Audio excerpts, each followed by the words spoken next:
বিশ্বের দুই মোড়ল যুক্তরাষ্ট্র এবং চীন। এই দুই দেশের সম্পর্ক বেশ জটিল, যেখানে সহযোগিতা ও প্রতিযোগিতার উভয় দিকই রয়েছে।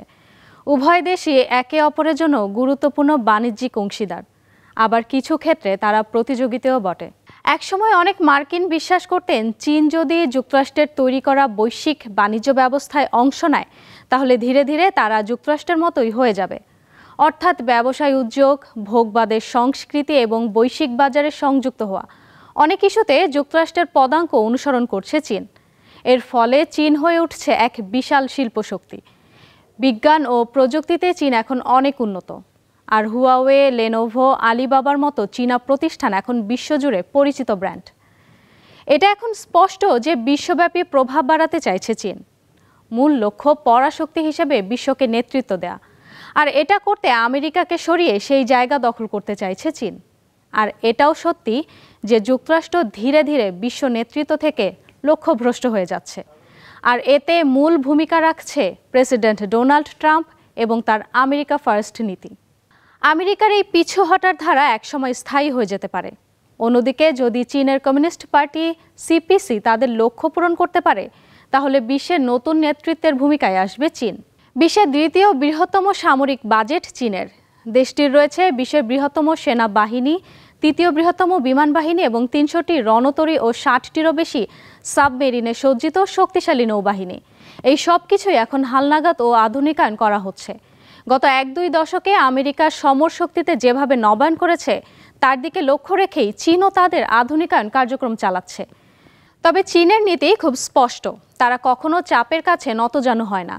এছাড়া আগ বাড়িয়ে কাউকে আক্রমণ না করলেও আক্রান্ত হলে কিন্তু প্রতি আক্রমণ পদক্ষেপ নেয়। এ ব্যাপারে চীন আপোষহীন এবং তাদের এই অবস্থান গত কয়েক মাসে টের পেয়েছে খোদ আমেরিকাও। সম্প্রতি চীন তাদের জাতীয় নিরাপত্তা বিষয়ে একটি শ্বেতপত্র প্রকাশ করেছে। এতে প্রেসিডেন্ট শি জিনপিংয়ের সমন্বিত জাতীয় নিরাপত্তা ধারণা তুলে ধরা হয়েছে। এই নথিতে দেখা যায় দেশটির নিরাপত্তার বিষয়টি শুধু প্রতিরক্ষা বা সামরিক বিষয়ে সীমাবদ্ধ নয়, বরং তাদের নিরাপত্তা ইস্যুর সঙ্গে রাজনৈতিক, অর্থনৈতিক, সামরিক, প্রযুক্তিগত, সাংস্কৃতিক এবং সামাজিক সহ সব দিক একসঙ্গে জড়িয়ে আছে।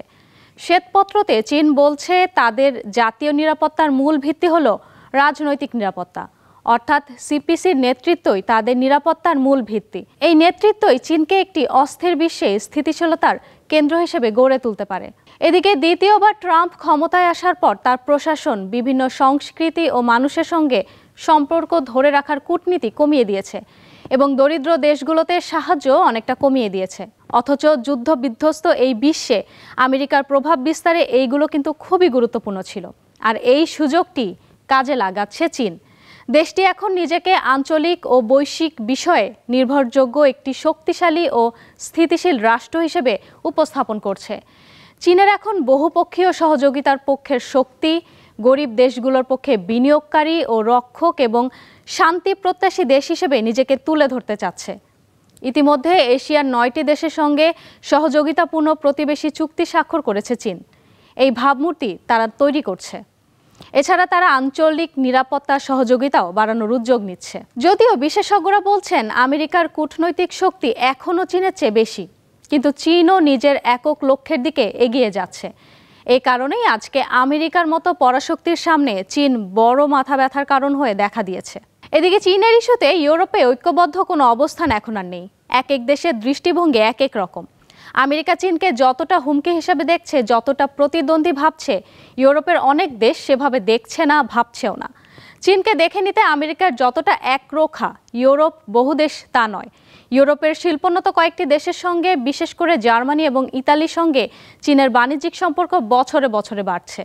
জার্মানির বড় বড় অনেক শিল্পের প্রধান বাজার এখন চীন।